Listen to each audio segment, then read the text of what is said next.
Hola, bienvenidos todos al Congreso Virtual del CIPSA con los apoyos de otras instituciones ya mencionadas. Esta mesa el tema es animales ponzoñosos, salud y ambiente, y contamos con prestigiosas figuras. Pero antes de todo, quiero decirle que aparte de la coordinación de la mesa de mi persona, me acompaña el doctor Adolfo de Rock, que va a ser el encargado después de distribuir las preguntas a cada panelista.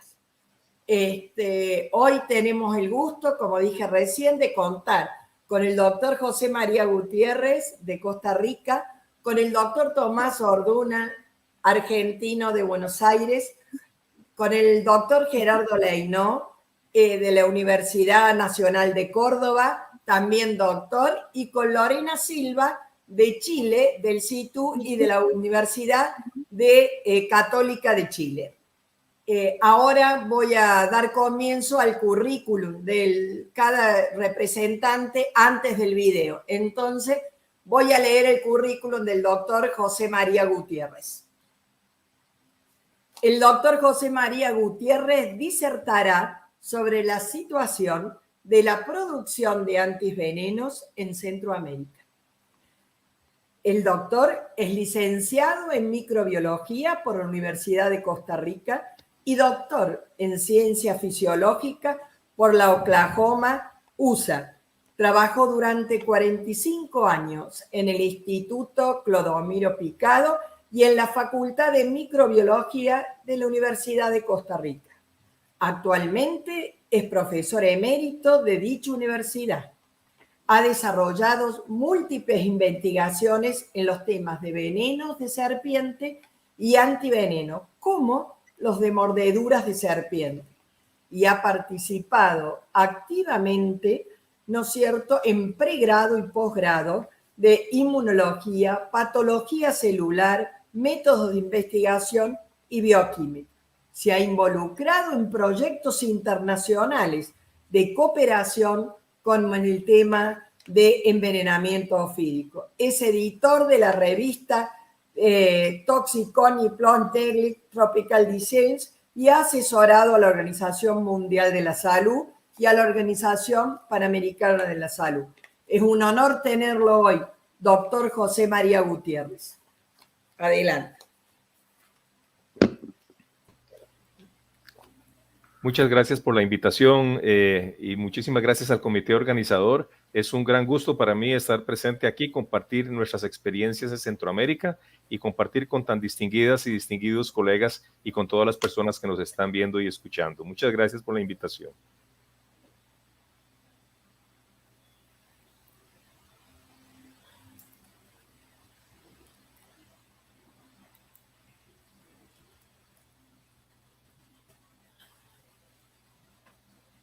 Un saludo muy cordial desde Costa Rica.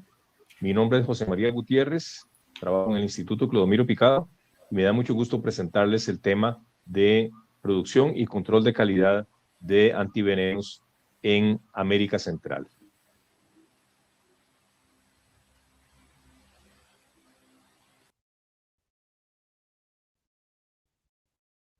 El envenenamiento ofídico es un problema importante de salud pública en la región centroamericana. En nuestros países ocurre cerca de 5.000 accidentes por mordedura de serpiente al año. El país que más tiene es Panamá, con 1.900. Luego un bloque de países, Guatemala, Honduras, Nicaragua y Costa Rica, oscilamos entre 600 y 900 casos. Y los países con menor número de casos son El Salvador y Belice, con 100 y 50 respectivamente. De manera que es un problema importante de salud, lo que ha requerido el desarrollo de antivenenos en nuestra región. Las serpientes venenosas de América Central se clasifican en dos grandes familias. La familia Viperidae, donde se encuentran la Botrops asper, conocida como terciopelo, barba amarilla o X, que es la que causa la enorme mayoría de los accidentes en la región y los más severos, así como la serpiente Crotalus simus, la cascabel, que se distribuye en el corredor seco del Pacífico de Centroamérica.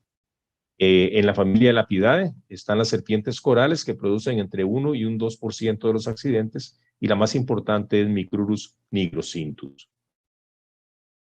Desde 1970, el Instituto Clodomiro Picado de la Universidad de Costa Rica fabrica y distribuye antivenenos para la región centroamericana.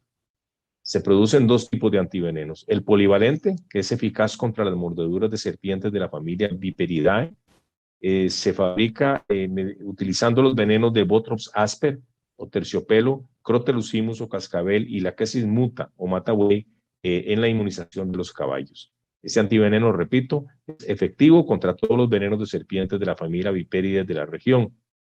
Y el antiveneno anticoral que se produce mediante la inmunización de caballos con el veneno de Micrurus nigrosinthus.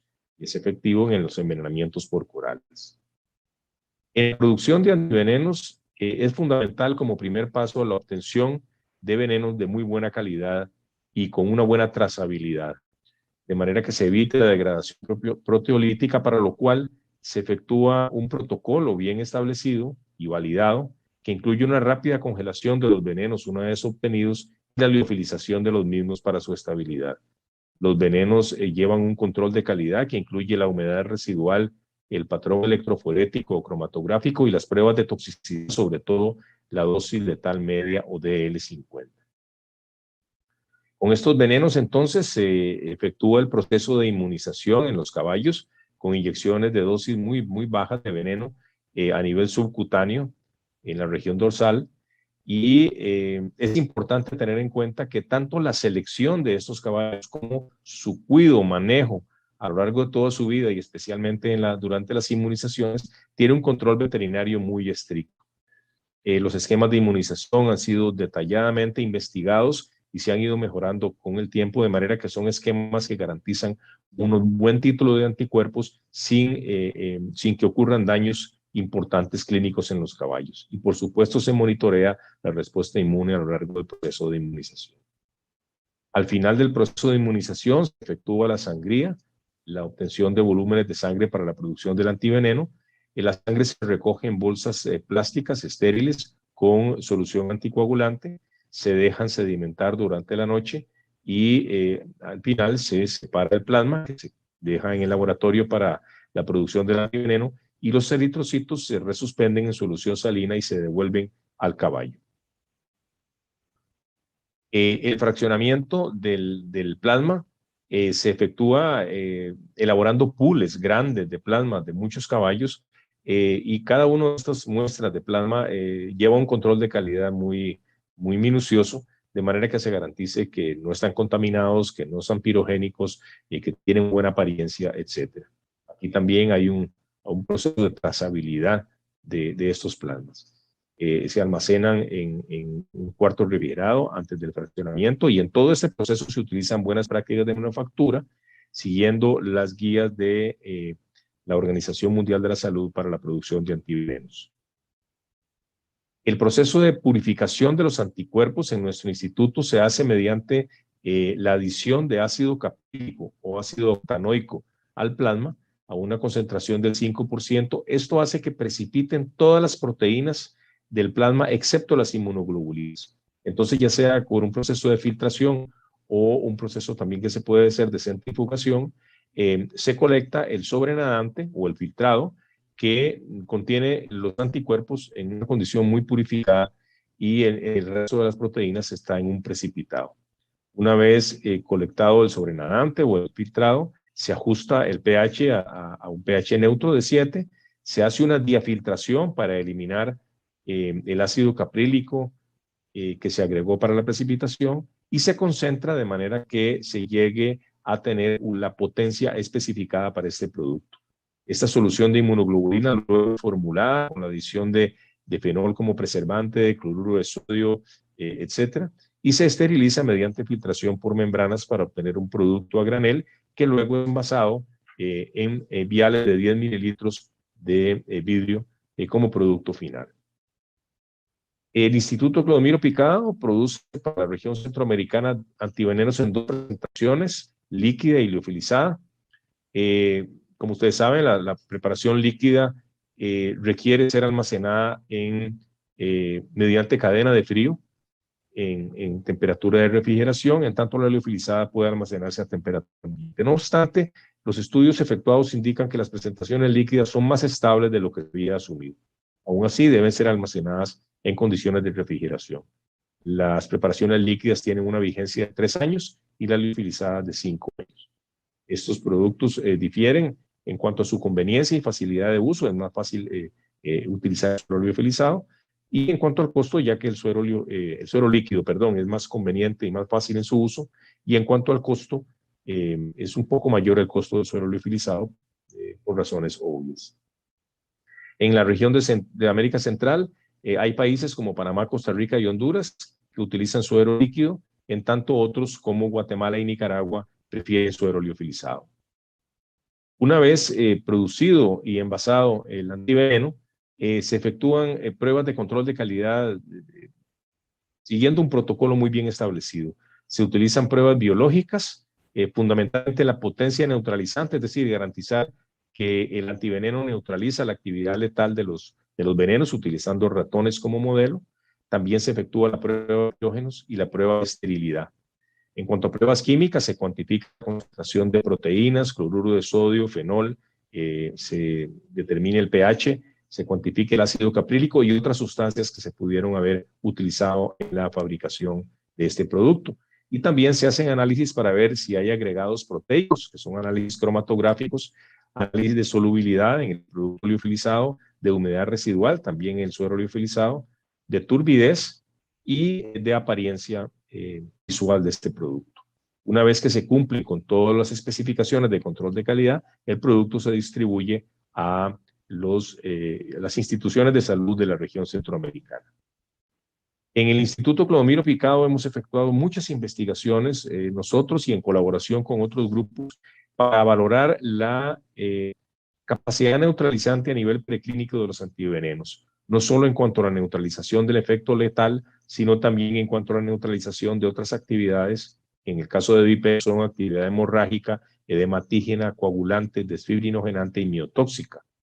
En el caso de los venenos de coral, de micrurus, básicamente se evalúan en cuanto al efecto letal. Aquí les muestro un trabajo publicado en colaboración con colegas de la Universidad de San Carlos de Guatemala, donde se analizó la capacidad neutralizante del antiveneno contra el veneno de Botrops asper de Guatemala y el resultado fue que efectivamente lo neutraliza. Estas metodologías están en este manual elaborado por el Instituto Clodomiro Picado, que está a disposición de los laboratorios y las personas que tengan interés en trabajar con él. También es importante indicar que estos antivenenos han sido evaluados a nivel clínico mediante estudios observacionales en nuestros países y también mediante estudios aleatorizados, controlados, de doble ciego, efectuados sobre todo en Colombia por el grupo coordinado por el doctor Rafael Otero en la Universidad de Antioquia, en Medellín. Se ha mostrado que estos productos, específicamente el antiveneno polivalente, es eficaz y seguro en envenenamientos por Botrops asper en Colombia. Es importante tener en cuenta que dado que en los países de América Central también a veces se adquieren antivenenos en otras latitudes, los entes reguladores de nuestros ministerios de salud deberían garantizar que estos antivenenos, algunos de los cuales son producidos con venenos de otras regiones, son efectivamente eficaces para neutralizar los venenos de las serpientes de América Central. Esto requiere obviamente capacitación en los entes reguladores para tener montados estas metodologías que permitan garantizar la idoneidad de los antivenenos que se utilizan en la región. Y finalmente sería interesante también considerar que una vez distribuidos los antivenenos tenemos problemas o situaciones que requieren la atención de los sistemas de salud. Por ejemplo, es importante garantizar que los ministerios de salud y las cajas de seguro social de nuestros países adquieren la dotación de antivenenos necesaria de acuerdo a los casos que ocurren en cada país. También es importante tener en cuenta las políticas de distribución, de manera que el antiveneno llegue a los sitios, especialmente rurales, donde ocurren la mayoría de los envenenamientos y que el tiempo que transcurre entre la mordedura y el tratamiento es corto. También es importante, y en eso se está trabajando en la región, en tener protocolos de tratamiento bien establecidos, definidos y difundidos entre el sector médico y de enfermería para el manejo de estos accidentes y su diagnóstico. Y ello implica la capacitación de profesionales de salud, especialmente de medicina y de enfermería, en el manejo de estos envenenamientos y el uso adecuado de los antivenenos, para lo cual se necesita capacitación continua, educación continua y también la inclusión de esos temas en los programas de estudio de las carreras de medicina y enfermería. Y finalmente es importante considerar, por supuesto, la farmacovigilancia de esos antivenenos de manera que se puedan detectar eventos que estén ocurriendo con el uso de estos productos.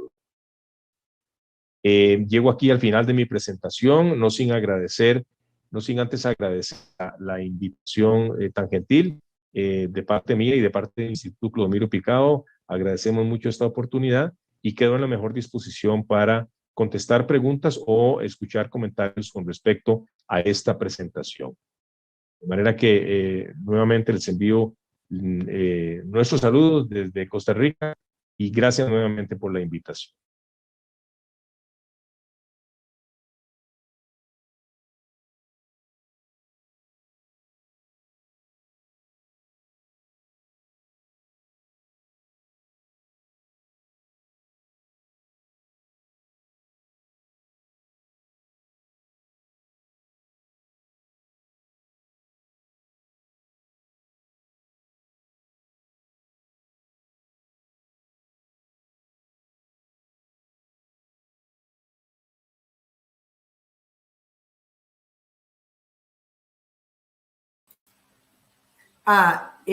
Muchísimas gracias, doctor José María, porque por su presentación tan clara y tan especial para la gestión de toda Latinoamérica. En segunda instancia lo voy a presentar al doctor Tomás Orduna, argentino de Buenos Aires, que va a hablar sobre el tema experiencia en patología por agresión de animales en el Hospital Muñiz de Buenos Aires.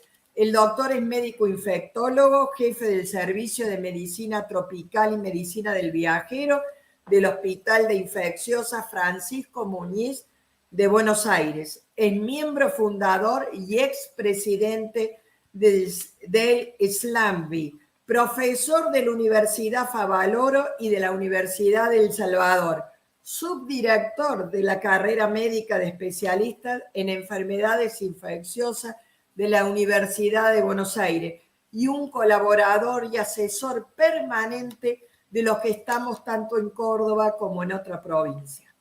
Bienvenido, doctor Tomás Orduna, es un gusto tenerlo entre nosotros. Buenas tardes, doctora Nilda, un gustazo estar acá con todos ustedes y en todo lo que hace América y también allá la península del otro lado del Atlántico.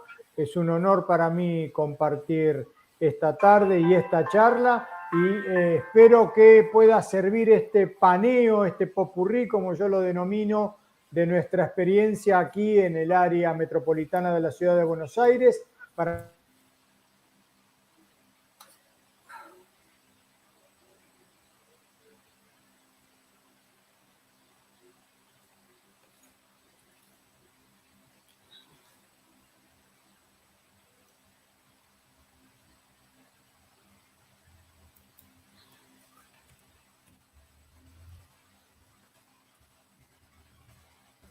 Buenas tardes, ¿cómo les va? Un gusto estar con ustedes. Agradezco a la Comisión Directiva de la Sociedad de Salud Ambiental y a las autoridades del Congreso por el honor de permitirme participar en el mismo dentro de la mesa redonda de animales ponzoñosos, salud y ambiente, que compartiré con los colegas Gutiérrez de Costa Rica, Leinó de Argentina y la doctora Silva de Chile, a los cuales saludo ahora y reitero el honor de poder compartir este momento con ustedes.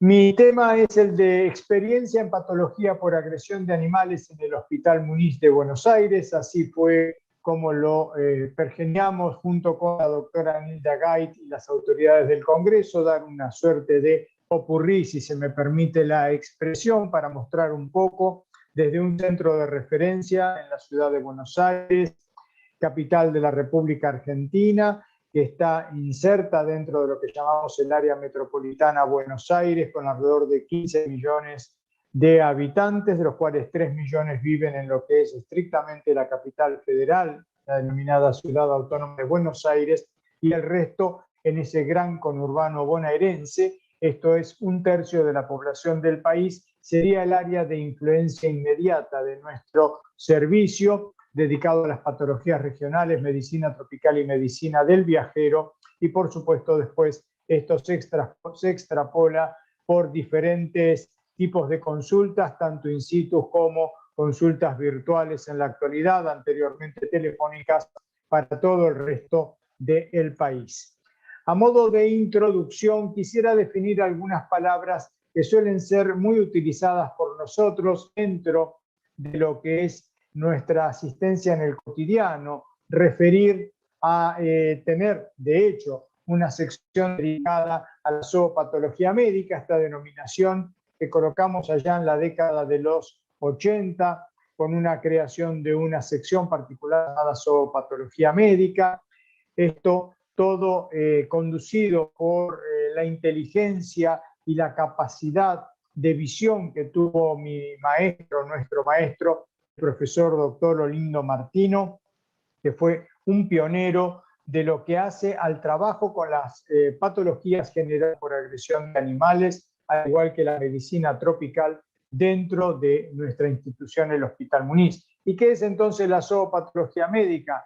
Es la rama de la medicina relacionada con el estudio de las zoopatías humanas.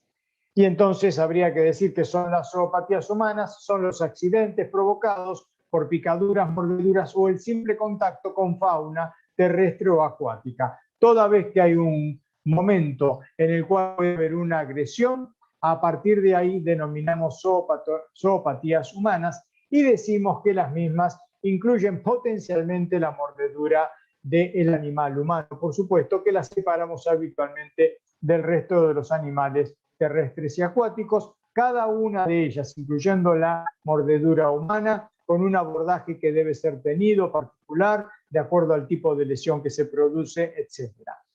Y también nos gusta en esta introducción recordar que el daño producido de lo que ocurre con ese accidente, con ese momento en el cual el contacto puede ser mordedura, picadura o el simple contacto, como dijimos, tiene que ver, por un lado, con esto, con el traumatismo propiamente dicho.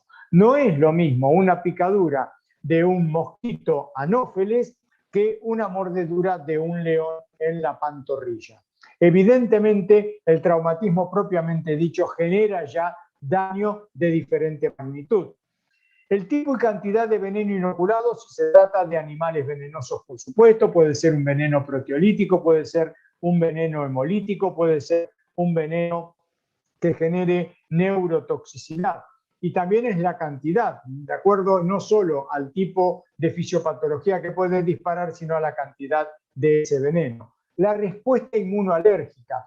La simple picadura de un insecto, que puede pasar desapercibido para muchísimas personas, en otros puede generar un shock anafiláctico, como hemos tenido pacientes que están relacionados ese shock anafiláctico, por ejemplo, con la simple picadura de una denominada vulgarmente hormiga colorada. Así que ahí hay un daño, pero disparado por esa respuesta inmunológica que tiene que ver con la inmunogenética. Enfermedades que pueden condicionar un devenir con mayor riesgo, como por ejemplo pacientes cardiópatas y un accidente por latrodectus, o pacientes que tengan diabetes con mayor exposición a la sobreinfección, etc. Transmisión de agentes infecciosos específicos. Volvemos al mosquito Aedes o al mosquito anófeles que mencionamos al inicio. La picadura per se no daba nada importante, pero un Aedes me puede transmitir un arbovirus, un anófeles me puede transmitir paludismo malaria. Por lo tanto, ahí aquello que el daño per se traumático era nada, se transforma en una enfermedad potencialmente grave. Mencionamos la sobreinfección y algunas enfermedades preexistentes que pueden condicionar con mayor facilidad, pero en general una de las que vemos está fuertemente relacionada, por ejemplo, con lo que es el rascado que se produce en infinidad de ejemplos de contacto con insectos y a partir de ese rascado sobre la piel, las sobreinfecciones por los patógenos de la misma, estáfilo, estrepto, etc. Y el manejo terapéutico tanto por parte del paciente como por parte del equipo de salud, es fundamental porque en muchas ocasiones lo que terminamos teniendo como consulta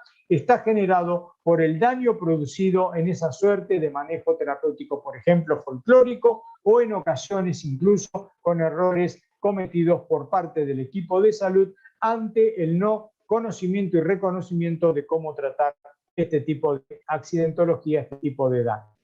Ahora sí vamos entonces a ver esta suerte de ejemplos de lo que de alguna manera hemos podido cosechar, si vale la expresión también, a lo largo de 4 décadas de trabajo en este servicio llamado SEMPRA-MT, Patologías Regionales Medicina Tropical, en nuestro hospital, el Hospital Muniz. A modo de hacer un raconto, hicimos hace unos años una suerte de tener una idea de cuáles eran las consultas que teníamos, pero ¿a dónde? No como consultas anuales, sino básicamente con historias clínicas que pudiéramos llevar.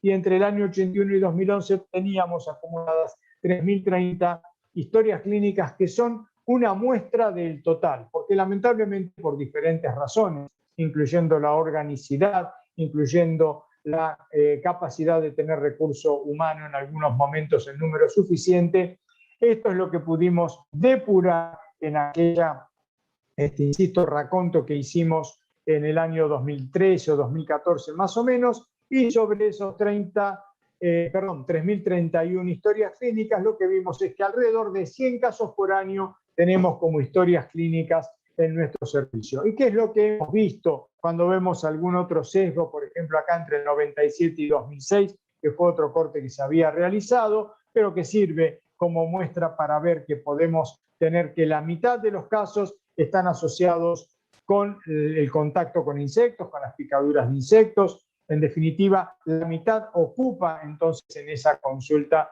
el grupo insecta. Animales acuáticos 6%, una gran miscelánea en la cual puede haber mordeduras, arañazos o picotazos de diferentes animales. Tenemos consultas por dermatitis, por sobreinfecciones, incluso el asesoramiento o identificación de animales, y después diremos un par de palabras sobre las zoofobias o las parasitofobias que muchas veces están asociadas. Los ofidios representan el 9% y los arácnidos, básicamente arañas y escorpiones, el 20% para este depurado de casi 1.000 consultas. Cuando hablamos de ofidios, recordando entonces dónde está ubicada la ciudad de Buenos Aires, el AMBA, recostado sobre el Río de la Plata, zona templada dentro de lo que es la climatología. Tenemos que la mitad prácticamente corresponden a accidentes por Botrox. El otro gran grupo es el contacto con ofidios que no se han podido identificar, alguna boa en algún momento sin que haya generado patología, sí, pero sí el encuentro de una boa en un escampado de un área urbana del Gran Buenos Aires. Y tenemos el grupo de las culebras, que en este caso no están bien cuantificadas, insisto, ¿por qué? Porque hay un subregistro que en muchas ocasiones la banalidad, entre comillas, de muchas de ellas ha hecho que no se registren adecuadamente, pero en este modelo del año 97 al 2006, para 86 ofidios, solo en 2 ocasiones quedó registrada la culebra. Para la clase arácnida, lo que mencionamos, fuertemente arañas con el 54%, escorpiones con un 37%, y también tenemos garrapatas que van en aumento en la casuística de nuestro servicio. Con respecto a las arañas, un gran número, fíjense que prácticamente 2 de cada 3 no tienen identificación, y hemos tenido algunas latrodectus, loxoceles, licosa, polibetes, y aunque también no siendo una araña del área del AMBA, Foneutria, en ocasiones clásicamente araña del banano, traída con cargamentos, valga la redundancia, de bananas procedentes en general del Brasil, que han generado patología en nuestro medio. Con respecto a escorpiones, recordando que si bien los escorpiones identificar son muchos, cuando tenemos identificación predomina Titius, porque Titius es un escorpión de la fauna autóctona de la ciudad de Buenos Aires, reconocido desde fines del siglo XIX, con una gran expansión desde el área metropolitana hacia otras regiones del país, en lugares donde solo ha llegado en los últimos 10, 15 años, como por ejemplo puede ser la provincia de Mendoza, donde no existía antes, o los problemas que hoy tiene lugares como la ciudad de La Rioja, que hace 20 años no tenía Titius, por esa capacidad partenogénica que tiene Titius trivitatus, que es quien se ha expandido, y la aparición y identificación años más tarde, en realidad no hace más de 20 años, de Titius confluens, que también ha sido identificado últimamente en la ciudad de Buenos Aires. Cuando hablamos de clase de insectas, por supuesto, son muchísimos. Tenemos la simple cuestión de me picó algo, me picó un insecto, me picó algo, lo sentí, lo maté, lo aplasté, era de noche, había poca luz y eso nos restringe entonces la identificación, donde 73% no pudieron ser identificados, pero de los identificados tenemos avispas, erucas, tábanos, hormigas, chinches, abejas, coleópteros, vinchucas, abejorros, paederismos, jejenes, todo una gran cantidad de ejemplares dentro de lo que es la clase insecta. También tenemos patología por animales acuáticos, en ocasiones identificar, pero predomina la consulta por rayas, recordando que fuertemente vienen del área del delta, o casos ocurridos sobre las márgenes del río Uruguay o del río Paraná. Y después también tenemos bagres, contacto con tiburón en alguna ocasión, una de ellas, valga la redundancia, o de pirañas también en una ocasión para 60, que era el número total de acuáticos. Cuando hablamos de miscelánea, el asesoramiento en ocasiones es parte de nuestro trabajo, dermatitis de contacto, la identificación de animales que no han producido ningún accidente, mordeduras, arañazos o picotazos, fíjense, todo es original de nuestra experiencia: ardilla, carpincho, gato, iguana, lagartija, lagarto, vero, murciélago, monos, nutria, perro, pollo, rata, roedores y ternero. Es decir, es una gran cantidad de animales que pueden generar consulta. Las sobreinfecciones, generalmente el rascado es muy importante, y el tema de las zoofobias que mencioné veremos un poco más adelante. Vamos a hacer este paneo rápido de casos clínicos. Primero que nada, les quiero presentar a nuestra mascota, una hermosísima gramóstola que cuando termina de hacer su muda, esta gramóstola que tiene alrededor de 17 años, de los cuales 15 aproximadamente viviendo con nosotros, es un ejemplar hermoso, muy domesticado, por supuesto, y que está permanentemente con cuidados y con una alimentación acorde a lo que necesita. Mordedura de Yarará, Santiago del Estero, consulta de paciente, no por la mordedura en sí, sino por una sobreinfección que generó un absceso que fue drenado, que tenía estafilococo en su interior, pero todavía con una evidencia clara del accidente, con el daño endotelial que ha generado todo este componente equimótico.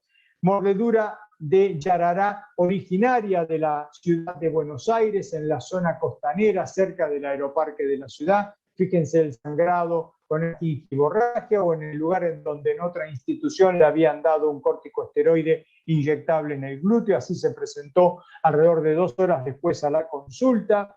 Otro paciente proveniente de La Rioja, abajo a la izquierda, con esas extensas equimosis, llevaba 24 horas post-accidente después de la consulta, cuando vino a la consulta. O un caso de un accidente ocurrido en el litoral, en la provincia de Entre Ríos, con siempre el riesgo que en los lugares terminales de circulación, como los dedos, puedan generarse daños más potentes. Justamente si a eso se le agrega un torniquete, por supuesto el riesgo puede ser mayor, y que llevó después a la necrosis de esa región, fundamentalmente donde estaba concentrada la mordedura, sin perder el dedo. Una mordedura de Yarará que no deberíamos haber visto, porque esto ocurrió en el área de Cataratas del Iguazú, a 1.400 kilómetros, prácticamente 1.300 kilómetros de la ciudad de Buenos Aires. Sin embargo, el paciente fue trasladado a esta ciudad y tuvimos ocasión de poder asistirlo junto con colegas del ya cerrado Hospital Ferroviario en el Retiro de la ciudad.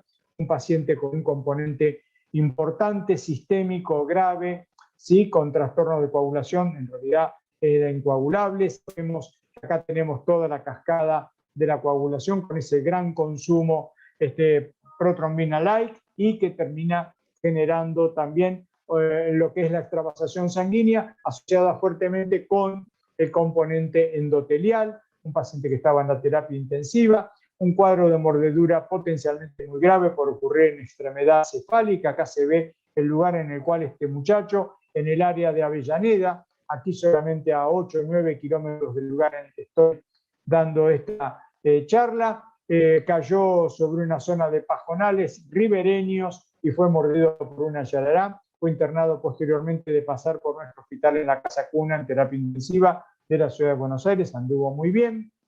El paciente que mencioné antes, fíjense cuál fue la evolución de esa lesión de yarará producida en el litoral, como hizo la necrosis, posteriormente la cicatrización de esta úlcera que ven aquí abajo, que dejó una zona residual con una cicatrización que requirió posteriormente de cirugía de mano para poder darle la funcionalidad adecuada a ese dedo. Una mordedura de yarará ocurrida en un paciente criador, mascotero, como lo decimos nosotros, en el interior de su domicilio, de una yarará, y que poco tiempo después, un par de años más tarde, lo vimos con una mordedura de cascabel. Fíjense el sangrado acá donde mordió en la mano, cómo se presentó la consulta alrededor de una hora después, ya con sangrados sistémicos. Y algo muy particular es que presentaba esta linfangitis, a mi entender, una linfangitis química producto de la circulación del veneno a través de conductos linfáticos, porque hasta este momento no había recibido ninguna medicación endovenosa. Después, por supuesto, se le hizo el antiveneno. Un cuadro grave producido a 150 kilómetros de Buenos Aires, zona de San Pedro, ribera del río Paraná. Una mujer que tenía varias patologías, obesidad mórbida, diabetes, condiciones de precariedad en su vida, que fue en un cuadro muy grave y lamentablemente falleció. Casos de consultas de accidentes producidos 20 y pico de años antes, con esta cicatrización anómala a partir de una mordedura de yarará ocurrida cuando tenía 12 años, en este caso con 36 años, tratando de buscar una solución a este perforante que tenía a nivel del talón, y lamentablemente la única respuesta que le pudimos dar en aquel momento fue una amputación supracondilia para mejorar la calidad de vida. Una mordedura de yarará que consultó ya en el estadio necrótico del dedo quinto del pie izquierdo, que también fue resuelto con cirugía para desarticular toda la punta del dedo, o sea, la extremidad, la falange extrema, puesto que ya estaba todo necrosado, por supuesto. Hemos visto en ocasiones mordeduras en animales, como estas dos mascotas de los guías de la Reserva Ecológica de la Ciudad de Buenos Aires, sobre la ribera del Río de la Plata, mordidos, acá se ve claramente arriba de la extremidad cefálica, y en el morro el otro perro. Ambos sobrevivieron. Cosas raras, como por ejemplo, un accidente por Micrurus coralinos, serpiente o víbora de colar verdadera, en un paciente a unos pocos kilómetros de la ciudad, unos 15 o 20 kilómetros, localidad de Merlo. Estaba esa Micrurus coralinos dentro de una verdulería. Nadie sabrá cómo llegó. Acá está el ejemplar identificado, que era un hermosísimo ejemplar, que no sabremos cómo llegó, si llegó con algún cargamento dentro de lo que podrían ser algunos de los comestibles que ahí se vendían, o había sido extraviado por alguna persona, como suele ocurrir, que son aquellos que crían. Mordeduras de culebras como esta Thamnodinastes, que produjo un importante edema, pero sin mucha más manifestación clínica, a partir de un criador, al igual que esta otra mordedura de una culebra Philodrias, en este caso también una culebra que mordió acá en la zona del rostro. Por supuesto, imaginemos qué hubiera ocurrido si era en el ojo esta mordedura, que tiene la posibilidad de generar diferentes cuadros, no solo de edema, sino que hay diagnósticos de Philodrias que han producido trastornos de coagulación, y que podría pasar eso mismo sobre la conjuntiva, por ejemplo. Mordedura de culebra Philodrias solfersi, emulando un clásico cuadro incluso de diagnóstico diferencial con yarará, pero en este caso el paciente estaba manipulando las Philodrias, por lo cual había un diagnóstico etiológico. Los loxocelismos, en ocasiones con esta magnitud tan importante, con toda la evolución desde el libedo a la escara necrótica. Bueno, es una redundancia decir escara hasta la costra necrótica, la posterior caída, la reparación de esta araña de los rincones. Otro caso visto hace muy poco tiempo también, que evolucionó con alguna cicatriz retráctil, pero bueno, esto es evolución natural, en los dos casos sin el uso de antiveneno. Lo que creemos un loxocelismo edematoso por la captura de una araña, y posterior cuadro que hemos aprendido con el grupo de Butantan sobre esta expresión muy infrecuente potencial del loxocelismo, un loxocelismo muy grave, cutáneo bicerohemolítico en esta niña, que requirió un tratamiento no solo de 10 ampollas de antiveneno específico, en este caso usábamos en la época el del Butantan, sino también estuvo a punto de ir a diálisis, puesto que estaba con un cuadro de insuficiencia renal, que posteriormente, cuando cesó la hemólisis, evolucionando rápidamente sin necesidad, con mantenimiento, sin la terapia, y, sin la diálisis, y pudimos rescatarla. Un paciente que fue a óbito con un loxocelismo cutáneo víscero-hemolítico, un cuadro que fue internado en terapia intensiva con diagnóstico de loxocelismo grave, y que por supuesto en el interrogatorio surgieron varias cosas, entre ellas una astilla metálica que fue el iniciador de esta importante celulitis por Streptococcus pyogenes. Lamentablemente el paciente falleció, paciente de 80 y pico de años. Otro cuadro que fue interpretado como loxocelismo y que fue una fascitis necrotizante que en 48 horas llevó a la muerte al paciente con rescate de hemocultivos de Streptococcus pyogenes. Latrodectismos, estamos en una zona donde no hay naturalmente, pero puede ser traída, como en este muchacho, en bolsas procedentes con papas y cebollas de la provincia de Mendoza, pero esto entonces siempre hay que recordarlo, que es la traída pasiva de animales desde áreas endémicas. Los alacranes que mencionamos son parte de nuestra fauna, siempre hay que fijarse si hay uno en este chiste que lo ponemos para recordar que es básicamente neurotóxico, que tenemos tanto de los que llamamos peligrosos como no peligrosos, y que la identificación a nivel de donde está la púa, en la extremidad de su cola, ¿sí? Nos permite decir que cuando tenemos doble imagen, que es la púa más la que se denomina apófisis subacular, nos permite decir que estamos ante familia Buthidae en nuestro modelo Titius tribitatus o Titius confluens en muchos lugares, por lo cual hay que prestarle atención si se produce esa picadura.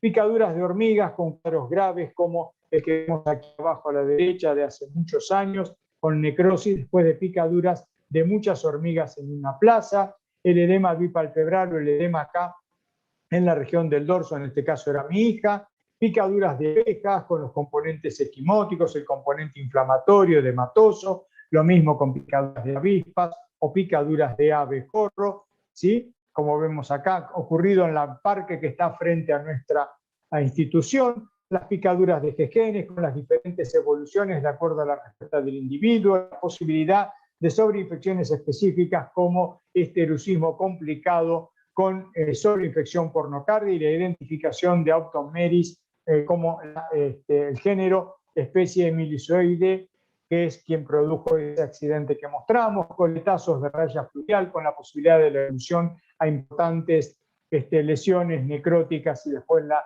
lenta reparación de las úlceras, lesiones por medusas ocurridas en el nordeste brasileño y posteriormente seguidas en nuestro servicio, dermatitis por contacto con tiburón, los erizos de mar, que tampoco tenemos como región en la cual se producen estos accidentes, sino en general en zonas tropicales y subtropicales, mordedura de piraña en la ciudad de Corrientes, en el río Paraná, posteriormente asistida acá en nuestro servicio, accidentes por pez bagre de la costa, en pescadores, donde quedó entonces un pedazo de aleta incrustada en el pie que hubo que sacar quirúrgicamente, lesiones por sanguijuelas, las mordeduras de perros y gatos, sabiendo que en general no vemos en cantidad porque esto suele ir más a servicios de hospitales generales, pero tenemos que recordar las potenciales sobreinfecciones, pasteurela en el caso de gato, los cuadros de sepsis, la enfermedad por arañazo de gato, mordeduras de hámster, nuevamente mi hija en este caso,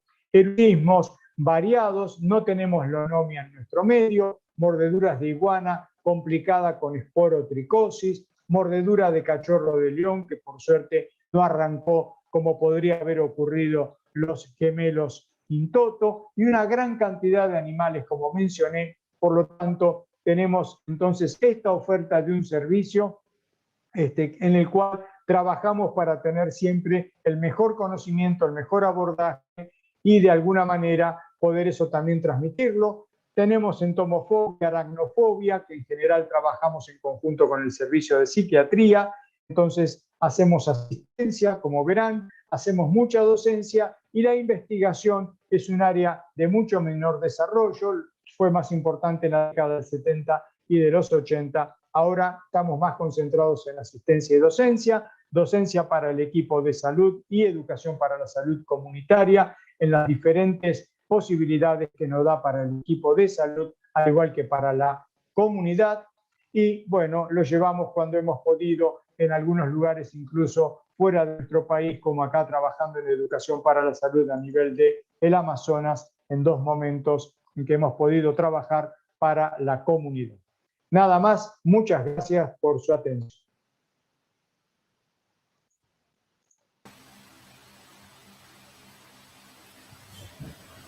Muchas gracias, Tomás. Realmente fue un pantallazo enorme, hecho más sintético, pero la verdad muy claro y excelente, como la primera disertación también. Quiero agradecer también, que no lo dije, a nuestros soportes técnicos Raúl y Luisa. Y ahora voy a presentar al tercer panelista, el doctor Gerardo Leinó, que va a disertar sobre serpientes venenosas y accidentes ofídicos, aportes de estudios sobre sistemas e historia natural en potros. Adelante, Gerardo, un gusto tenerte.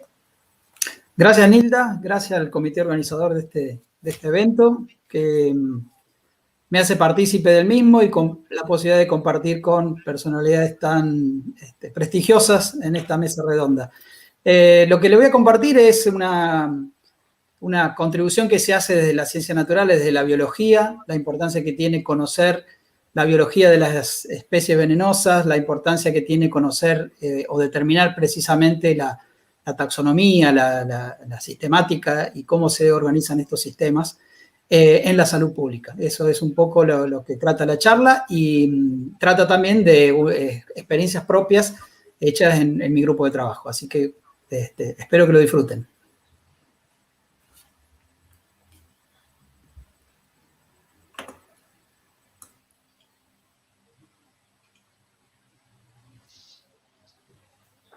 Buenos días a todos.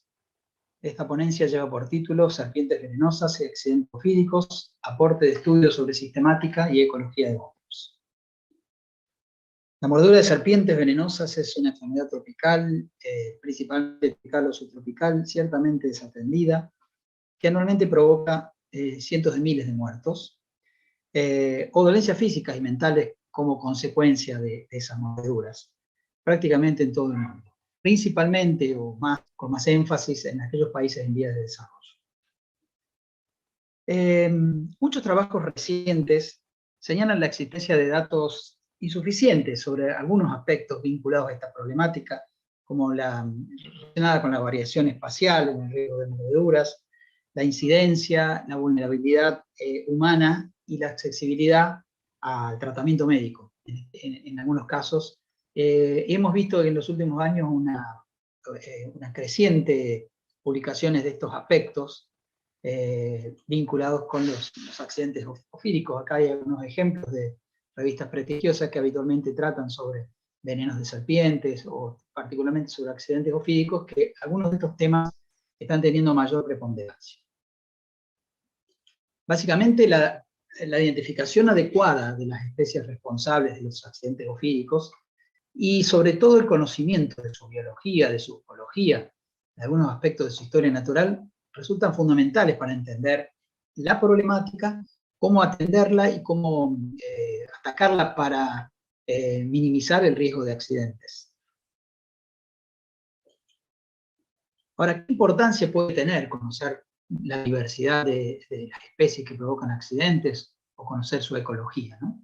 Su ecología, su biología de las especies de serpientes? Bueno, hay varios puntos interesantes, además de los mencionados. Por ejemplo, la variación en la composición del veneno es ubicua, es decir, que tanto a nivel interespecífico como intraespecífico existe una variación que en algunos casos es geográfica, en algunos casos es vinculada al aislamiento, y a su vez hay factores ecológicos o evolutivos que influyen también en la variación de los venenos, como pueden ser, por ejemplo, el hábitat, las características del terreno donde habita, inclusive la dieta. Muchas veces modifican que la composición del veneno no sea igual en todo su rango geográfico. Asimismo, elementos geográficos, por ejemplo, de una especie de amplia distribución, pero que poblaciones están aisladas geográficamente, muchas veces puede modificar la característica, la calidad de ese veneno. Y por otro lado, también varían en aspectos comportamentales, de variación temporal de actividad, muchos vinculados a su ecología o comportamiento. En los últimos años, el uso de enfoques novedosos y transdisciplinarios, como pueden ser los modelos espacio-temporales, lo que llamamos Big Data o bases de datos globales, información espacial a escala muy fina, que hoy están disponibles con solamente apretar un clic en la computadora, pueden agregar información muy valiosa para mejorar estratégicamente nuestra comprensión y capacidad de mitigación de los agentes físicos. Bueno, nuestro grupo de trabajo un poco trabaja en esa línea. Fundamentalmente nosotros nos encargamos o proponemos en nuestro proyecto el estudio de los vipéridos, que es el gran grupo de importancia sanitaria dentro de las serpientes, que la definimos o la caracterizamos por su aparato bucal tremendamente especializado para la inoculación de veneno. Dentro de esta familia de vipéridos se destaca lo que conocemos como el complejo Botrops, un complejo de especies formadas principalmente por dos géneros, Botrops y Botrocofias, que en total suman 52 especies y se encuentran exclusivamente distribuidas en América Latina, desde el sur de México hasta el sur argentino. En su vasta distribución, la mayoría de los casos de accidentes ofídicos en esta región son provocadas por estas especies, principalmente, ¿no? Y dentro de complejos, particularmente, las especies de género otros son las que más nos ocupan, son las que tenemos en nuestra área de influencia, y tienen algunas características sobresalientes. Hay más de 45 especies de serpientes del género Botrops distribuidas en toda Sudamérica. Estas serpientes son excelentes modelos para investigar los patrones de diversidad y de distribución, ya que están presentes prácticamente en un amplio espectro de ecorregiones.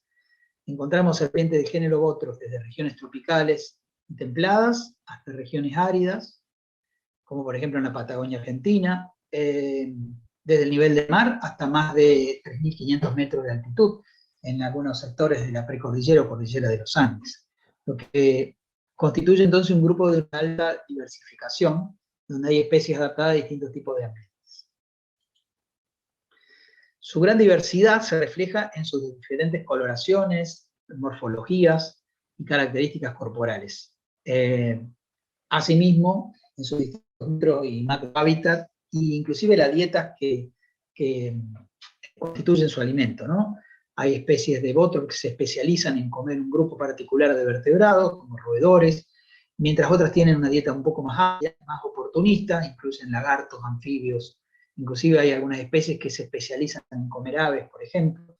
Entonces tenemos un amplio rango de modelos de predador-presa en este grupo de reptiles y particularmente del género Botrops. Y por otro lado también resulta muy interesante la diversidad morfológica y de historia natural que se observa en Botrops, que es mayor a la que se observa en otros clados o grupos de otras serpientes del Nuevo Mundo.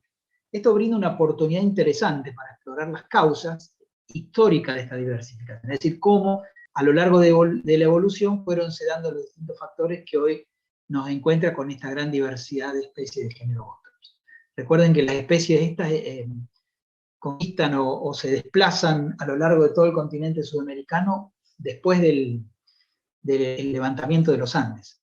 Levantaron prácticamente todos los ambientes, inclusive una especie en particular, Botrops amodictoides, llega hasta latitudes muy bajas en la Patagonia Argentina. Bien, lo que les voy a transmitir en esta ponencia es cómo las estudiamos, qué aspectos vinculamos con estas características que les venía mencionando y a qué hacemos énfasis, ¿no?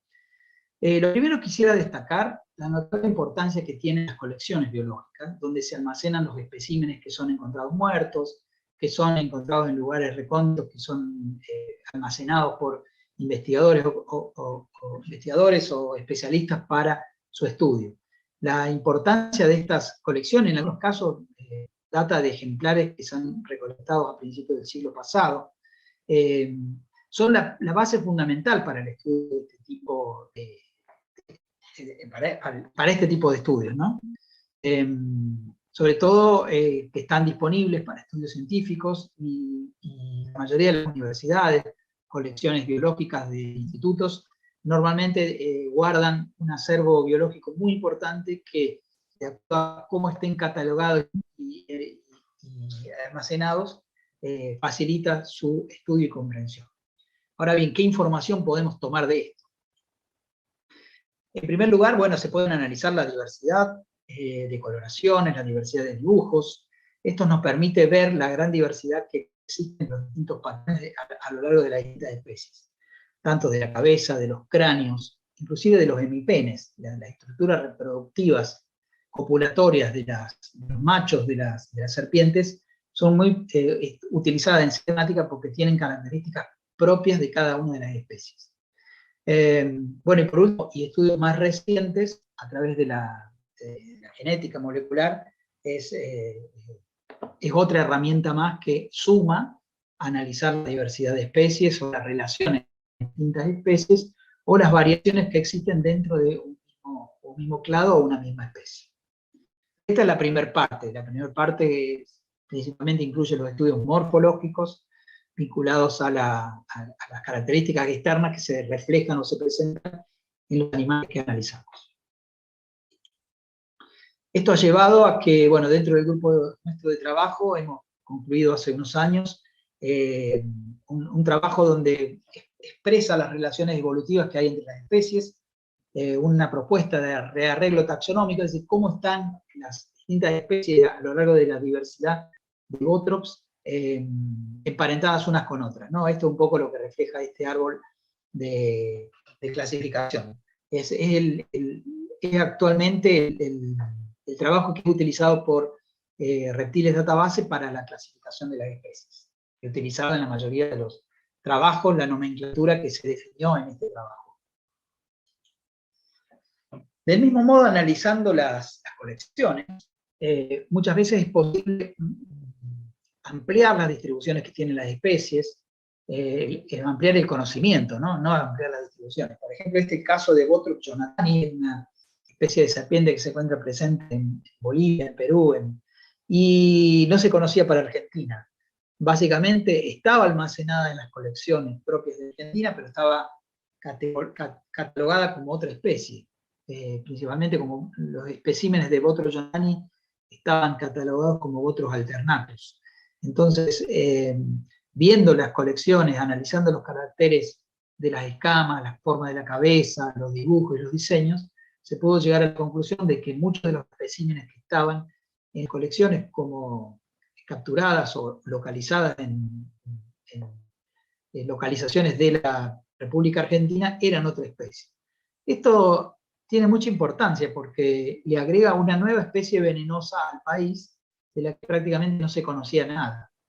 Entonces es de esperar de que las características de sus accidentes sean diferentes, el comportamiento como para tratar la prevención de los accidentes no sea lo mismo para una especie que para otra. O sea, conocer en detalle la especie causante de los accidentes es ciertamente muy importante. Este es el trabajo que describe esta especie en Argentina. Por otro lado, estamos trabajando también analizando la variación que existe entre las distintas poblaciones de Botrops amoditoides. Botrops amoditoides es la serpiente más austral que habita en el continente americano. Su distribución llega hasta la provincia de Santa Cruz, con algunos registros muy extremos. Y lo interesante es que su distribución comprende distintas provincias del oeste árido argentino y de gran parte de la región de la estepa patagónica, ¿no? Es una especie de una distribución muy amplia, y a lo largo de su variación geográfica hemos encontrado también una notable variación en la forma, tamaños y coloración de sus ejemplares, por lo cual estamos actualmente haciendo un estudio analizando las distintas componentes de esta variación para determinar si existe algún patrón o algo que pueda explicarlo, ¿no? Del mismo modo, en los últimos años, a través del estudio de las distintas colecciones de distintos países, principalmente de Latinoamérica, Brasil, Bolivia, Perú y Argentina, se han detectado dos nuevas especies del género Bothrops.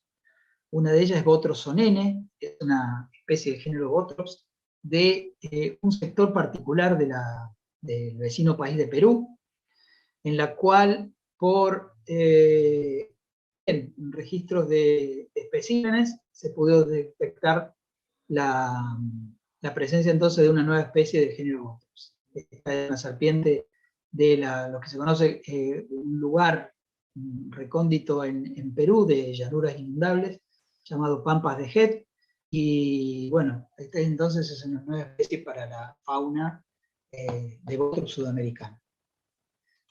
Del mismo modo, en los últimos años también se describió esta nueva especie, Bothrops pontignifer, cuyo ejemplar tipo fue detectada primero a través de una fotografía y después fueron juntándose especímenes que estaban alojados en colecciones en el departamento Santa Cruz, en Bolivia. Justamente se la llama así, Mont Signifer, es decir, montañas de fuego, porque fue encontrada en la localidad tipo en una zona de volcanes. Bueno, serpiente entonces del género, una nueva especie de serpiente venenosa del género Bothrops. Bien, otra línea de trabajo que desarrollamos nosotros son estudios de ecología, vinculando distintas bases de datos. Yo les comenté al principio que actualmente hay un registro importante ya de bases de datos electrónicas que están disponibles y de acceso gratuito, con lo cual uno puede en más de un clic de la computadora descargar una base de datos de localidades, en algunos casos muy bien catalogadas, muy confiables, lo cual les permite hacer estudios ecológicos, de distribución, vincularlos con aspectos ambientales, ¿no?, de las localidades donde se encuentran los agentes. Esto nos ha permitido en los últimos años hacer una adecuada análisis de la distribución de las distintas especies de la fauna argentina vinculadas con especies venenosas. No solamente necesitamos bases de datos de las localidades en sí, sino también bases de datos climáticas, características físicas, fisiológicas, que permitan entonces elaborar lo que se llama un mapa de nicho ecológico donde esa especie potencialmente podría habitar. Dado que muchas veces estas serpientes pasan desapercibidas o no son adecuadamente descritas. En cambio, lo que se puede construir con esto son modelos teóricos de cuál sería su distribución en relación a las características en los lugares donde habitan. De esta forma se puede hacer un mapa con bastante precisión de, por ejemplo, en este caso, las especies venenosas. Y estos mapas o estas representaciones gráficas de la distribución son muy importantes a la hora de planificar y tomar recaudos para analizar la presencia o ausencia de distintas especies venenosas, como puede ser este caso. Entonces, en este ejemplo, a la izquierda está su distribución en Sudamérica, y a la derecha un detalle de los lugares donde se espera que esta especie esté presente en la República Argentina. Esto entonces se hizo con Bothrops alternatus, con Bothrops amoditoides, o la yararañata, como la llamamos acá a esta especie, Bothrops diporus, la yarara chica. Esta serpiente es la causante de la mayoría de los casos de accidentes ofídicos que ocurren en el país. Y también con dos especies que, si bien no son del género Bothrops, son causantes de accidentes en el país, por lo tanto también las incluimos, como Crotalus terrificus, la víbora de cascabel, y Micrurus fierroclectus. Ahora bien, estos mapas pueden ser el punto de partida también para otros estudios que hemos realizado en el mismo sentido.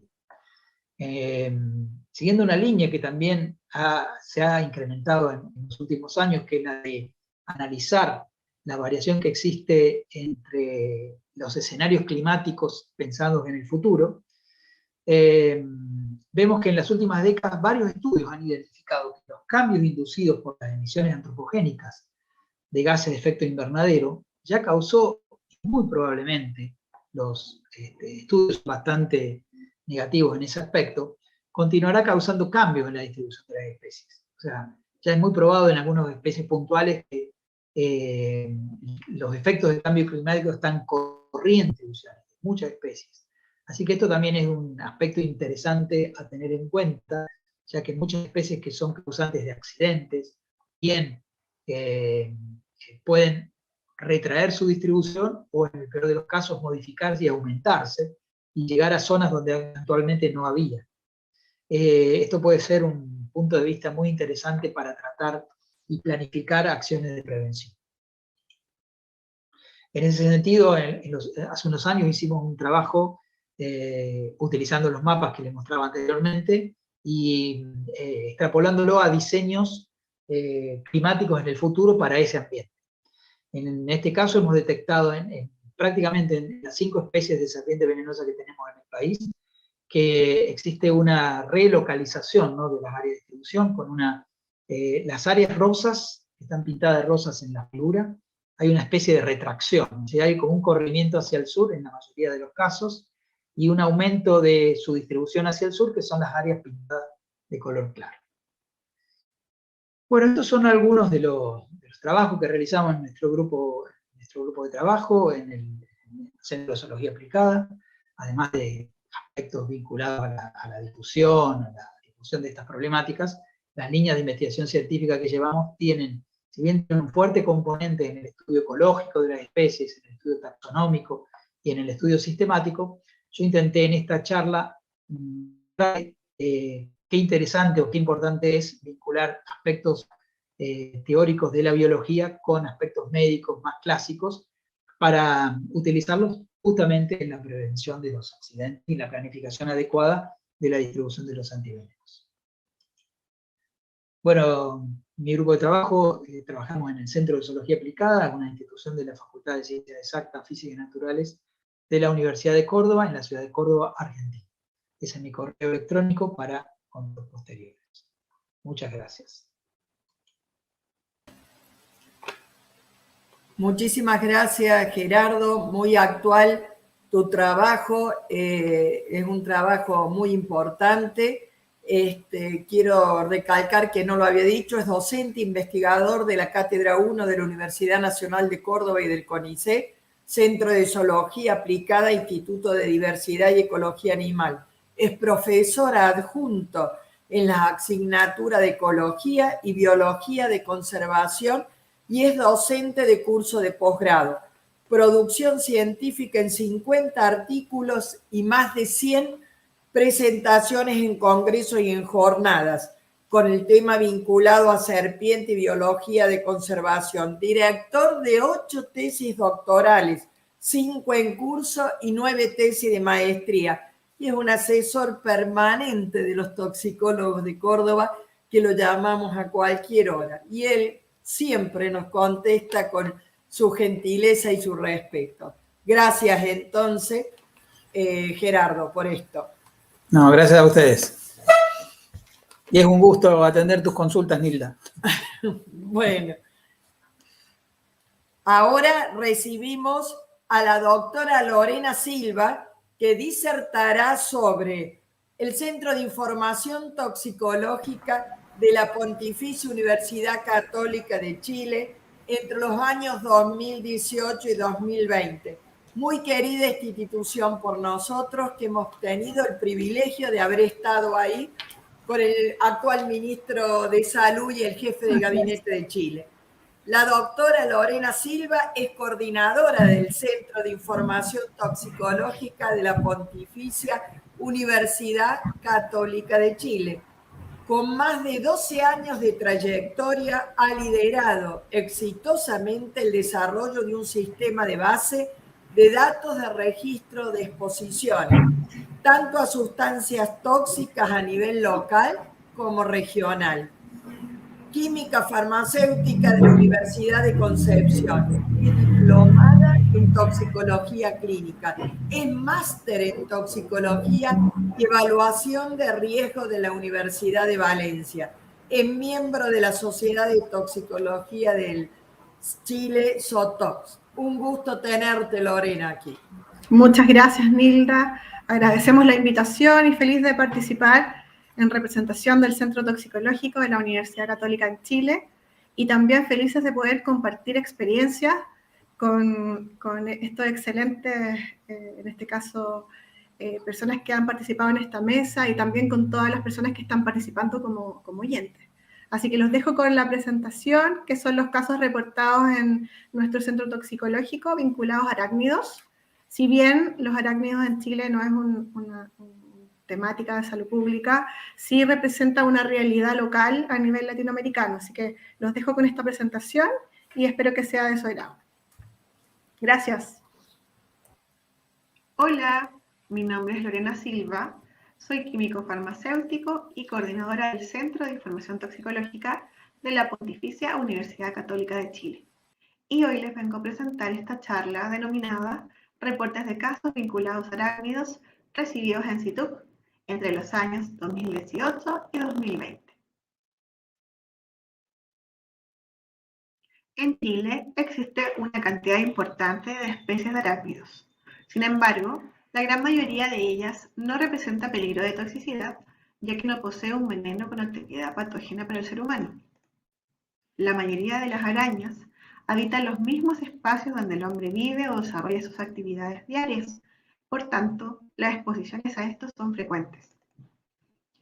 La exposición o el riesgo de toxicidad radica, sin embargo, en una serie de factores, entre los que se cuentan la especie y el tipo de veneno que inocula durante la mordedura, la susceptibilidad propia del individuo expuesto, la capacidad que tiene la araña de penetrar y perforar la piel e inyectar su veneno, y el volumen de veneno que inocula en el momento de la mordedura.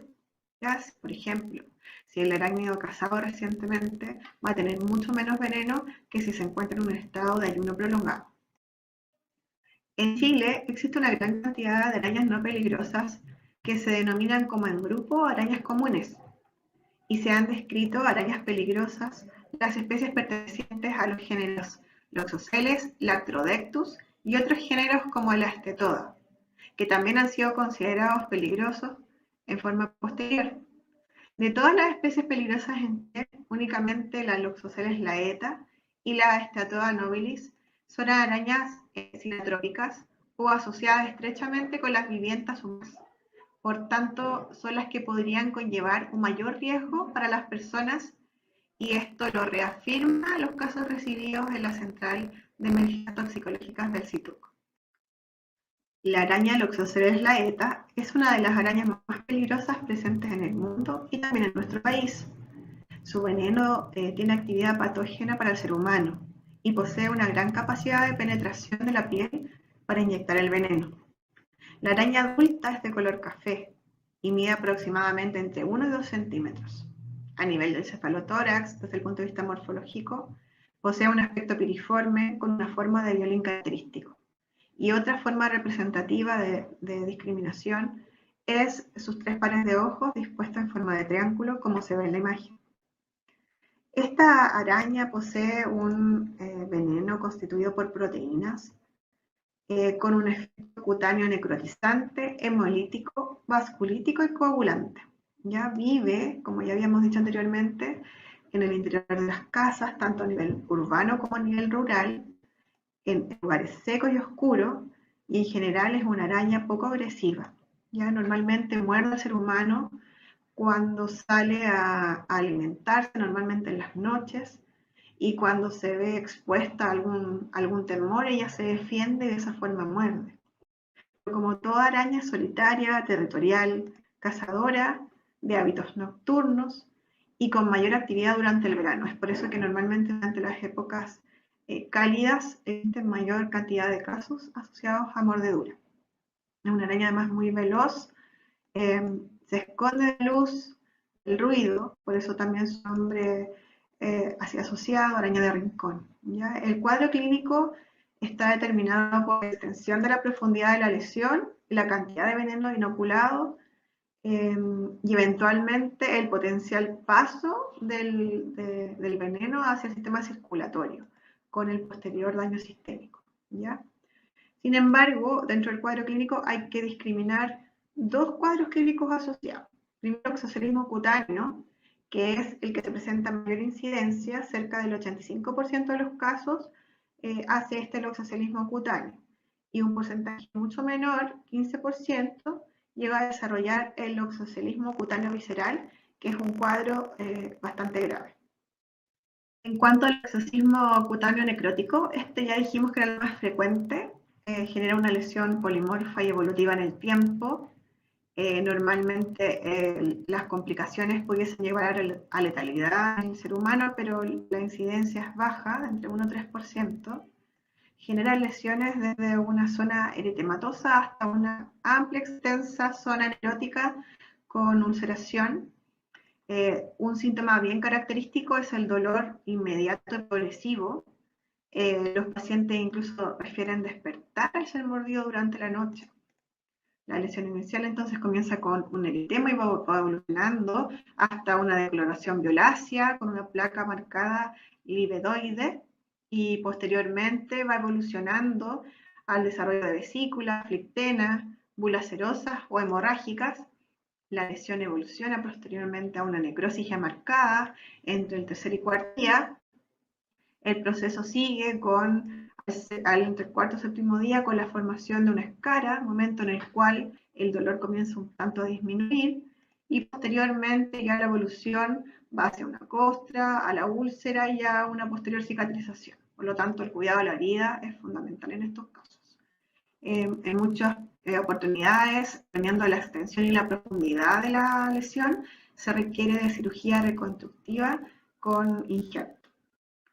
En relación al cuadro del oxocelismo cutáneo visceral, ya dijimos que es menos frecuente, aproximadamente se da en el 10 a 15% de los casos.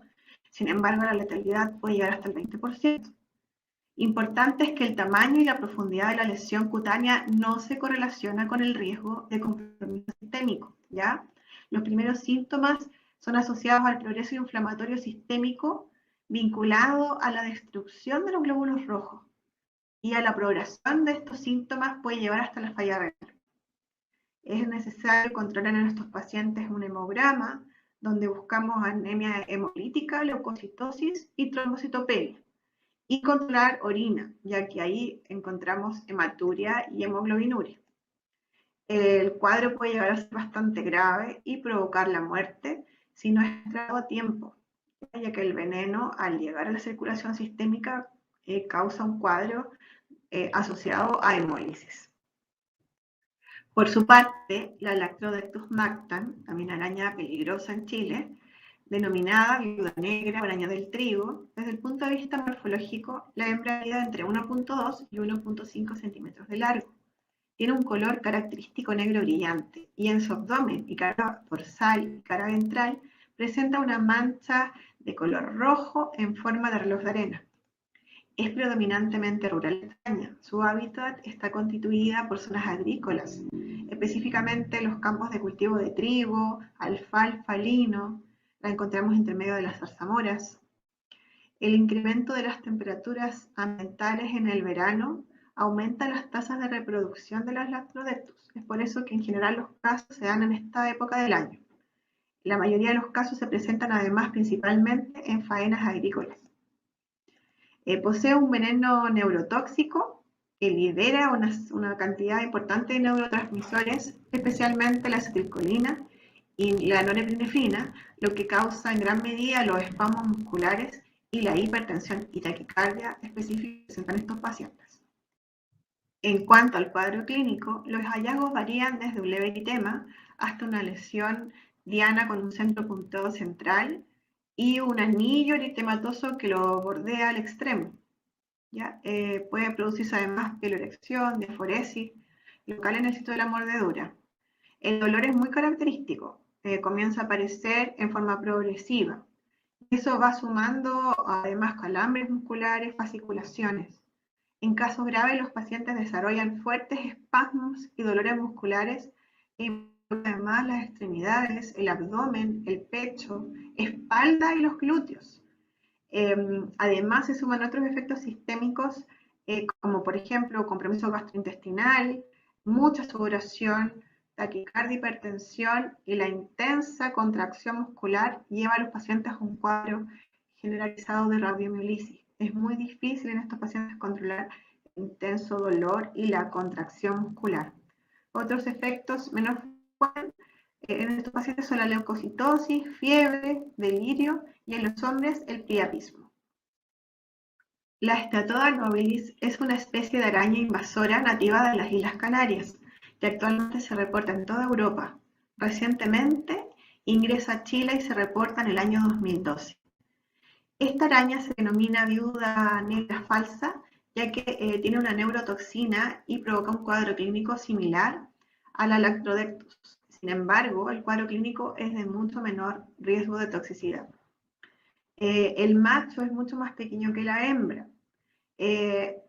Posee un color marrón ocre característico y los efectos clínicos, como ya les mencionaba, son asociados a esta neurotoxina, que incluyen efectos locales asociados a un intenso dolor en la zona de la mordedura, inflamación, eritema, y efectos que se han descrito a nivel sistémico, hablan de compromiso gastrointestinal, cefalea, letargia y fiebre. Al revisar los reportes de casos asociados a exposiciones a intoxicaciones en nuestro país, observamos que dentro de las categorías de uso-función, los animales representan un pequeño porcentaje de los casos que recibimos anualmente. De hecho, dentro de los animales se cuentan los arácnidos, y los arácnidos representan un 41.4% del total de esta categoría. Ya, pero de igual forma los animales en sí representan solo un 0,9% del total de los genes que se reportan anualmente.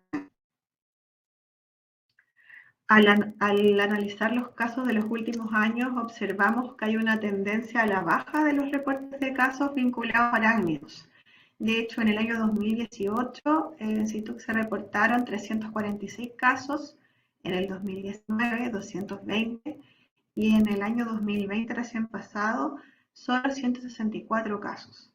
De este total de casos, el 98.9% corresponden a pacientes humanos expuestos y solo un 1.1% de los reportes fueron relacionados a mordeduras en animales, específicamente a 7 perros y a un gato. Los 722 casos totales de humanos expuestos en estos 3 años de análisis se asociaron a 4 tipos de arácnidos. A las arañas comunes, que dijimos que ocupaban la mayoría de estas arañas que están presentes en Chile, que no representan un riesgo de toxicidad y que no se pueden identificar. Sin embargo, existen 3 arañas, estas peligrosas, que sí están asociadas a reportes, principalmente a la Loxosceles laeta, que se presentaron 413 casos, en total un 57.2% del total, seguida por las arañas comunes, que en general representan efectos bastante leves asociados a las exposiciones. Posteriormente tuvimos un total de 26 casos vinculados a un cuadro de mordedura por Lactodectus mactan, como les había mencionado, principalmente en épocas de verano, relacionadas a actividades agrícolas donde normalmente encontramos estas arañas, y solo 6 casos relacionados a mordeduras por Statoda nobilis. Como podemos ver en esta slide, los casos se reportaron en todos los grupos etarios y en ambos sexos. Los llamados ingresaron a nuestra central de emergencias principalmente por familiares de los individuos expuestos y por las propias víctimas. Y desde donde nos llamaron fue principalmente desde el hogar de la persona que se expuso o desde instalaciones médicas desde donde se recibió asistencia médica. En cuanto al cuadro clínico de los pacientes que se expusieron a estas mordeduras, observamos que el 93.6% se presentó con síntomas al momento del llamado a nuestra central de emergencias toxicológicas. Los principales síntomas se vincularon también a los tipos de arácnidos relacionados a las exposiciones. La mayor incidencia de efectos clínicos está dado por eritema, edema local, dolor local en el sitio de la exposición, necrosis, ardor local, entre otros. Para finalizar la charla de hoy y a modo de conclusión, les puedo indicar que las exposiciones a animales ponzoñosos en Chile son de baja incidencia en relación al reporte total de exposiciones anuales de TUC y que han ido en descenso en los últimos 3 años. Existen 3 géneros de arañas que se encuentran en las casas y que se consideran de riesgo y que generalmente provocan intoxicaciones, que son la Loxoceles, la Lactrodectus y la Statoda nobilis. Los pacientes afectados corresponden a individuos de todos los grupos etarios y a ambos sexos. Y tras la mordedura, los efectos clínicos de mayor incidencia reportados a nuestro centro fueron eritema, edema, dolor y necrosis a nivel de la lesión. Muchas gracias.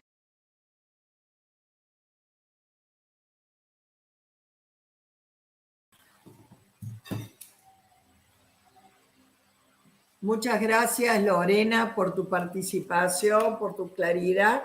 Y ahora le damos el lugar al doctor Adolfo de Ros para que pueda preguntar a todos los panelistas las preguntas que nos hicieron en los comentarios.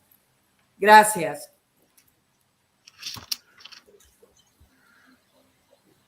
Hola. Bueno, tenemos solamente 15 minutos para poder contestar aquellas preguntas que se hicieron y algunas otras que surgieron por otras vías de gente que está mirando las presentaciones.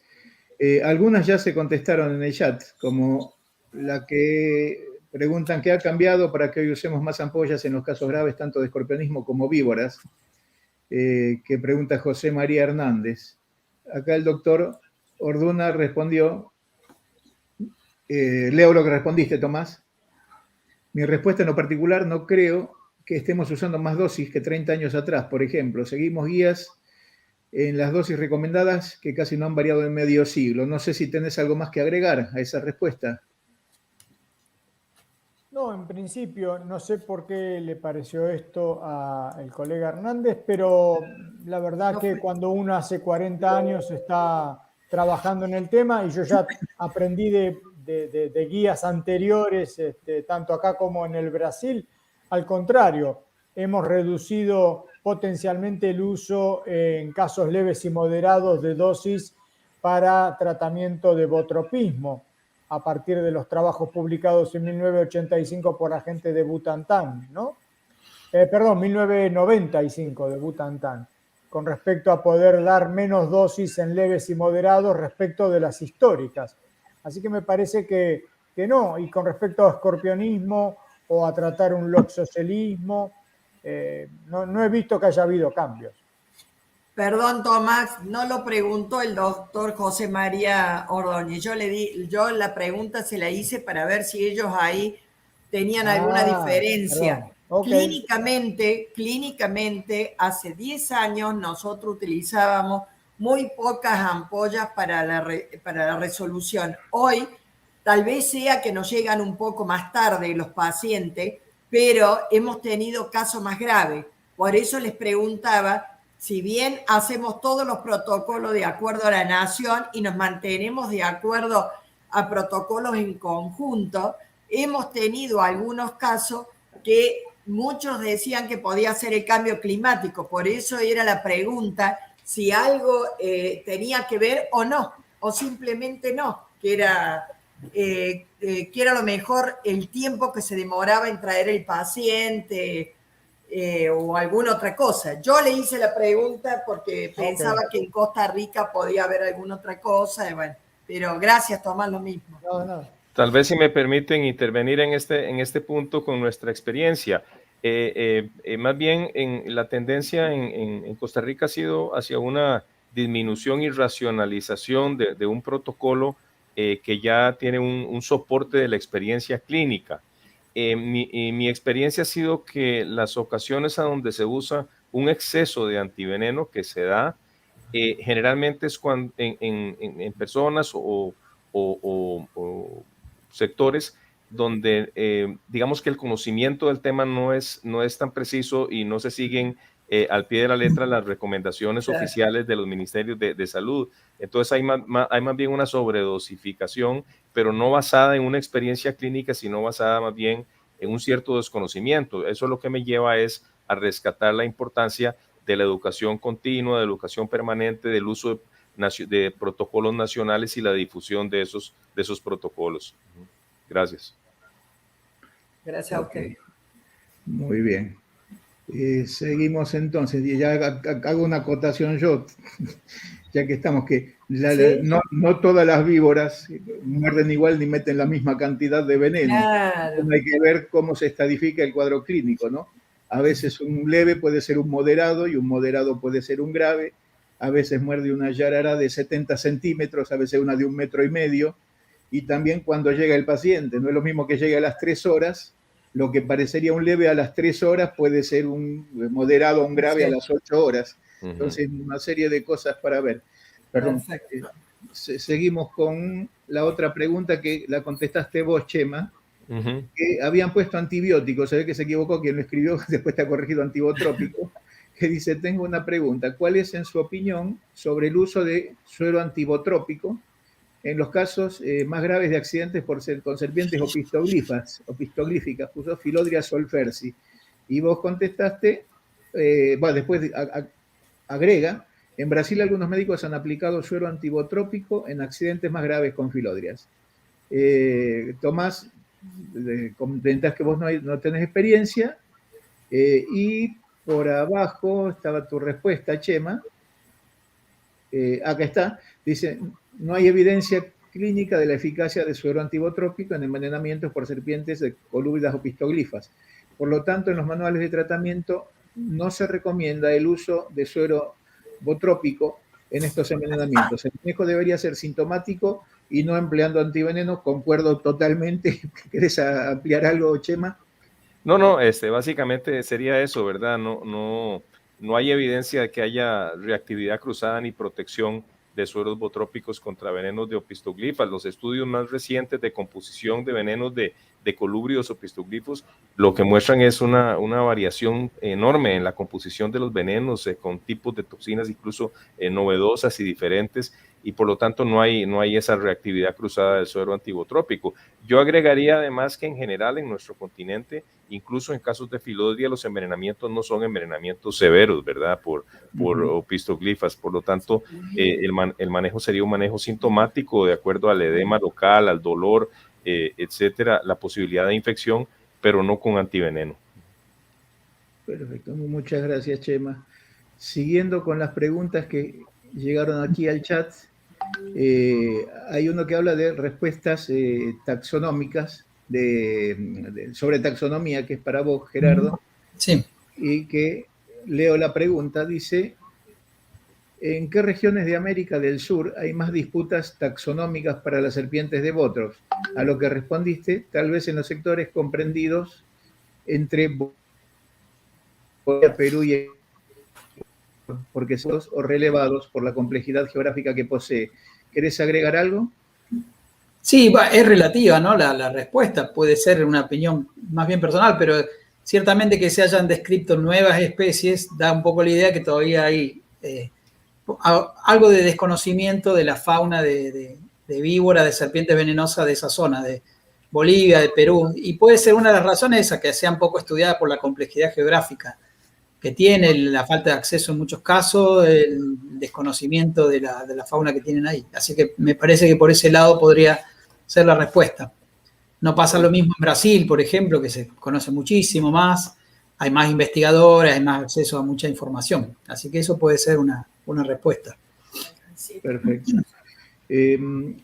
Acaba de entrar una pregunta de Katia Gómez Enríquez, que dice, quería saber si los datos de casos de ofidismo en Centroamérica están basados en el uso de los antivenenos o es un dato general de cada Ministerio de Salud. Sí, muchas gracias, Katia. No, son datos de los ministerios de salud, de los departamentos de vigilancia epidemiológica en los diferentes países. No tenemos datos precisos del uso de antivenenos, sino que son datos que emanan de las estadísticas oficiales de los ministerios de salud. Esto se ha discutido en muchas partes del mundo, que probablemente es un subregistro porque hay un porcentaje de pacientes que no necesariamente acuden a los centros de salud. Pero es una cifra, yo diría, bastante aproximada a la realidad de la magnitud del problema en nuestra región. Ok. Yo tengo una pregunta para la doctora Silva. Doctora, usted habló de 6 casos de esteatoda. Los casos se manifestaron como un latrodectismo leve. ¿Hubo algún compromiso de liberación de catecolaminas? ¿Hubieron calambres por liberación de acetilcolina o solamente dolor? En general, los casos que recibimos normalmente aparecen en la fase muy aguda desde el momento de la exposición, ¿ya? Por lo tanto, muchas veces tenemos el cuadro agudo inicial del paciente con sintomatología leve. En el caso de este arácnido, que es un arácnido introducido a nuestro país hace algunos años, ¿verdad? Muchos clínicos no están con una adecuada capacitación para la identificación de los arácnidos. Por lo tanto, el manejo se focaliza principalmente en el cuadro clínico. Entonces, de igual forma, no hay como una identificación causal del arácnido, sino que es en relación a la información que nos entrega el interlocutor, la información que se registra en la base de datos. Porque en Chile el Instituto de Salud Pública es quien tiene una unidad para caracterización e identificación de arácnidos, pero no son todos los casos los que son identificados, porque los pacientes se manejan de acuerdo al cuadro clínico, ¿ya? Y el manejo clínico acá en Chile es principalmente sintomático y soporte, de acuerdo a signos y síntomas en el paciente. De hecho, me voy un poco de la pregunta, pero también para contarles un poco la experiencia en el caso del suero antiloxosele, ya que en Chile este suero ya está en desuso. Ya las guías ministeriales, las guías clínicas, las últimas que han salido del Ministerio de Salud en relación al manejo del paciente, en este caso asociado al loxoselismo cutáneo visceral, ya mencionan que este suero ya no se utiliza como una medida eficaz para el tratamiento de los pacientes, ya que normalmente estos sueros se obtenían desde equinos y conejos superinmunizados y se había evidenciado una importante incidencia de reacciones de hipersensibilidad. Y por lo tanto, muchos pacientes ingresan en una fase muy tardía del momento de la exposición, ya con una falla renal, por lo tanto, tampoco había un tiempo eficaz para la administración de este suero, ¿sí? Ok, vuelvo a la pregunta inicial sobre esteatoda. ¿Hicieron algún estudio sobre el veneno de esteatoda? ¿Se encontraron latrotoxinas o alguna toxicidad? No, lamentablemente ¿O es solo clínico lo que está usted la experiencia sí, esta? No se ha hecho un estudio propiamente tal para hacer la identificación en este caso del veneno de los pacientes. Esto es un reporte de los casos que ingresan a la central de emergencias, pero sin una identificación propia del arácnido, sino que es lo que refiere el médico que trata al paciente. Okay. Por lo tanto, es probable que esos pocos casos descritos puede que no sea específicamente vinculante, porque eso es el relato del interlocutor del llamado. Perfecto, muchas gracias. Por lo tanto, como observación, claramente hay mucho que hacer en nuestro país en relación al tema. Muchas gracias, doctora. Tenemos otra pregunta que dice: en caso de accidentes con animales ponzoñosos, ¿es necesario matar al animal y llevarlo al hospital, ya que el diagnóstico para la administración del suero es mayoritariamente clínico basado en síntomas? ¿A quién gustaría contestar? Yo les digo lo mío desde nuestra experiencia. En general, cuando hablamos de animales venenosos y se trata de ofidios, son los primeros que decimos nunca trate de capturar a un ofidio si usted no lo sabe, porque hemos tenido en varias ocasiones, por lo menos rápidamente 3 pacientes me pasan por la cabeza que han tenido doble mordedura. Por lo tanto, bueno, primera cosa, digamos, lo mejor que nos puede pasar es una buena descripción hasta donde el paciente lo puede hacer según la hora, la luz del día, de la noche, etcétera. Y si no, lo haremos por cuadro clínico. Con respecto al resto de los animales, es muy común que si es un escorpión lo traigan vivo o muerto, zapateado o vivo en un frasco, suelen traerlo. Lo mismo pasa con parte de las arañas. En ocasiones vienen con una araña que encontraron en una pared a 5 metros de la cama, por lo cual no hay relación quizás entre esa araña y la que produjo o no es una araña, porque ahí está el diagnóstico diferencial, que es muy frecuente, que las personas digan, me picó una araña. Y yo siempre hago una suerte de broma, pregunto, ¿sí? ¿Usted vio la araña? No. ¿Y entonces por qué usted piensa que es una araña? Porque me lo dijo mi madre, mi tía, mi vecino, alguien o un ser extraterrestre le dijo que podía ser una araña. Y entonces ahí me pregunto, y rápidamente pasa cuando estoy con muchos residentes y así, preguntarles, ¿alguna vez alguno de ustedes los picó una araña con certeza? Nadie levanta la mano. O sea, la picadura de una araña es una rareza. A mi entender, es algo excepcional. Y no puedo entender concretamente por qué la primera causa de tener algo tipo roncha, dolor, que apareció súbitamente, en lugar de ser un insecto, pasa a ser una araña. Bueno, en resumidas cuentas, solo los animales muy pequeños, si se los puede capturar, se los puede traer, bienvenidos. Cuando nos traen escorpiones vivos, terminan muchas veces en tu instituto, Adolfo, para poder después pasar a la cadena de producción de antiveneno, por ejemplo. Y si no, si están muertos, sirven para una rápida identificación potencial, porque, insisto, no necesariamente el animal encontrado en un dormitorio o en una cocina corresponde al que agredió a una persona. Muchas veces termina siendo un herpes simple o el inicio de un herpes zóster. Muchas gracias, Tomás. Lamentablemente estamos a 1 minuto y 20 segundos de que cierre el tiempo. Aquí no hay forma de seguir porque justo sigue con la otra charla. Así que les quiero agradecer muchísimo a todos los participantes. Un fuerte abrazo a la distancia de amigos de años, en el caso de Tomás, de Chema, que con la pandemia ya hace mucho que no nos podemos ver y tomar cerveza. Esperemos que podamos volver otra vez, y con Gerardo también hace rato que no nos vemos, pero bueno, nos estamos contactando por trabajo cada tanto más cercano. Doctora, gracias por su participación, doctora Silva, y muchísimas gracias, ha sido muy interesante la mesa. Lamento muchísimo que no tengamos más tiempo, nos quedan 40 segundos, 38 para ser exactos, para poder terminar. Así que un fuerte abrazo. Muchísimas gracias. Muchísimas Hasta gracias luego. a quienes han participado en esta mesa. Chao, hasta Muchas luego. gracias. Gracias a Un todos. gusto. Mucho Lo gusto. mejor. Hasta siempre. Adiós. Hasta luego.